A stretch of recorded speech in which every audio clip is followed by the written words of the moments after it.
Close test, a passage with blank spaces. 5 options दिए जाते हैं हर ब्लैंक स्पेस को फिल इन करने के लिए। समस्या गंभीर हो जाती है, आप कंफ्यूजन्स के शिकार हो जाते हैं, बट आप घबराना नहीं है क्योंकि मैं आपके साथ हूं। बहुत ही आसान तरीका बताऊंगा, बहुत ही आसान सा ट्रिक होगा, how to tackle the questions of cloze test. तो स्टूडेंट्स, आज मैं आपके सामने IBPS PO मेंस के क्वेश्चन को टारगेट करके 2026 की तैयारी कराने के लिए आया हूं। आइए शुरू करते हैं। IBPS PO मेंस 2026 में होने वाले परीक्षा की तैयारी में सबसे पहले तो आप पैसेज को ध्यान से पढ़ लें। बजट की बात हो रही है। Budgeting is an important tool for blank space number 1. First, you need to segregate all your income and expenses.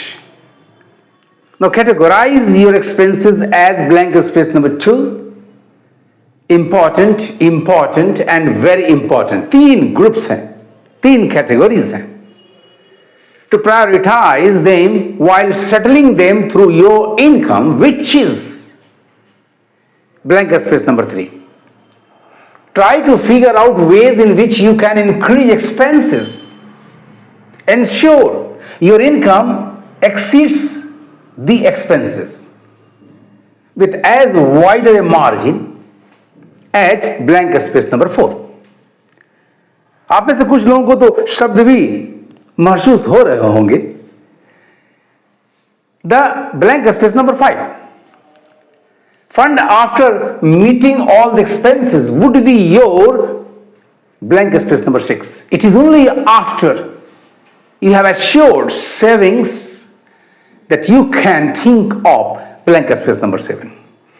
अब एक एक ब्लैंक स्पेस को फिल इन करने के लिए हमें ब्लैंक स्पेस में दिए गए ऑप्शंस को एग्जामिन करना है।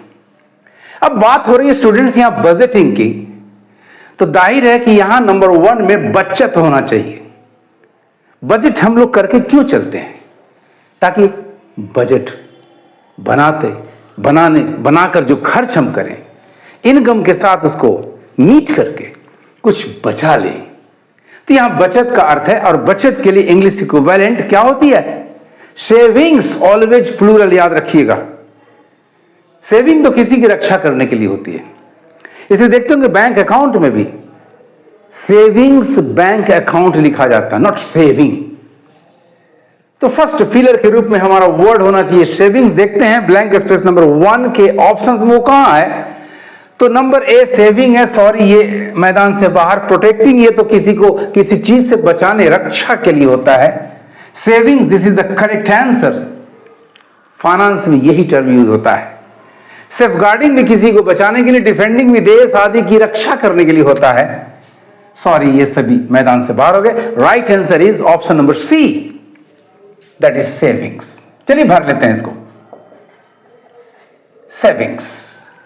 For savings first you need to segregate, अलग अलग बांट लेना है as all your income and expenses. Now categorise your expenses as blank space important, important, very important. जैसे कोर्स देखिए, वेरी इंपॉर्टेंट ज्यादा, उससे नीचे इंपॉर्टेंट, उससे नीचे चाहिए, और यहां संख्या 1 2 3 है।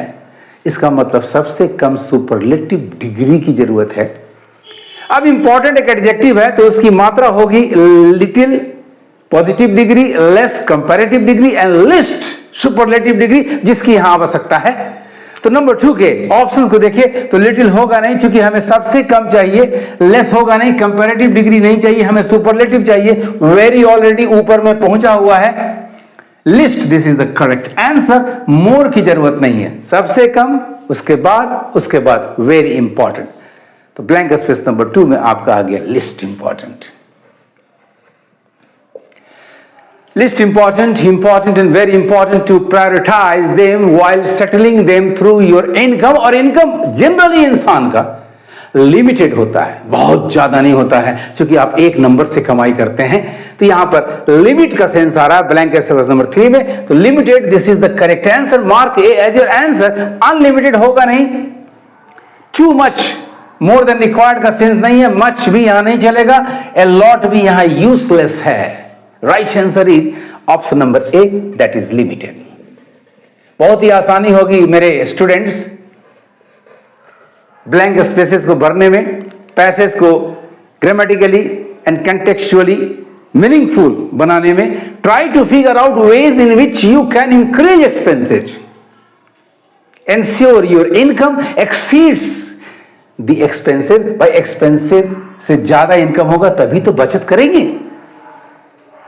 एक्सपेंसेज की सीमा नहीं होती, आप जितना चाहे कम खर्च करते हैं, लेकिन इनकम तो लिमिटेड होती है।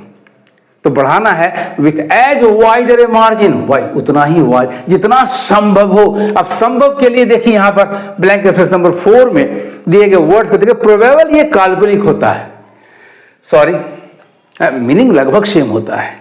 Possible, yes, as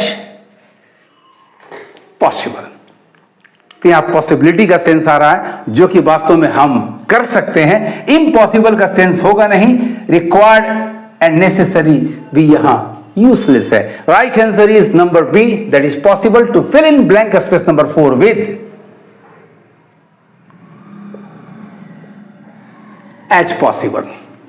the fund after meeting all the expenses से मीट करके, यानी जो बचा, यानी उससे ज्यादा जो आपके लिए अब यूज में नहीं है, वैसे फंड को क्या कहते हैं? सरप्लस।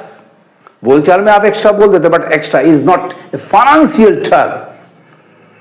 तो आइए ढूंढते हैं नंबर 5 में extra, sorry surplus is the right answer. Abundant नहीं, इतना तो होना ही नहीं चाहिए। यूजलेस बेकार, फ्यूटाइल बेकार, सारे बेकार शब्द हो गए। राइट आंसर आपका नंबर बी में है सरप्लस, ब्लैंक स्पेस नंबर 5 के लिए। The surplus fund after meeting all the expenses would be your, वही आपका बचत होगा जो कि यहां आया है। यस, राइट आंसर आपका वेल्थ नहीं, कैपिटल नहीं, पूंजी नहीं, धन नहीं, मनी रुपए पैसे नहीं, फंड नहीं, ये सब कहां घुस गए आपके नंबर ई में, सेविंग्स में। Right answer is option number E, savings. It is only after you have assured, savings को यदि एश्योर कर लिया है, that you can think of, और तभी आप निवेश के बारे में सोच सकते हैं। निवेश, आइए देखते हैं ब्लैंक स्पेस नंबर 7 के ऑप्शंस को। नंबर ए इन्वेस्टमेंट, ये राइट वर्ड है। बी एफडी, ये तो इन्वेस्टमेंट का ही एक पार्ट होगा। एसआईपी भी इन्वेस्टमेंट का प्रकार है। कैपिटल गेन, ये भी उसका एक प्रकार है। एनएससी, ये भी उसका एक प्रकार है। Right answer is number A, बाकी सभी एलिमिनेटेड हो गए। Right answer is number A, to fill in blank space number 7 with, and that is investment.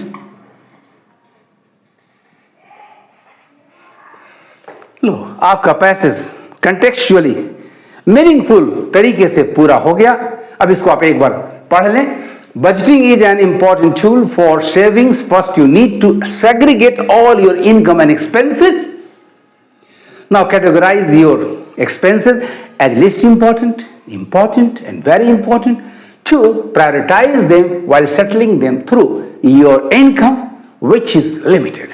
Try to figure out ways in which you can increase expenses.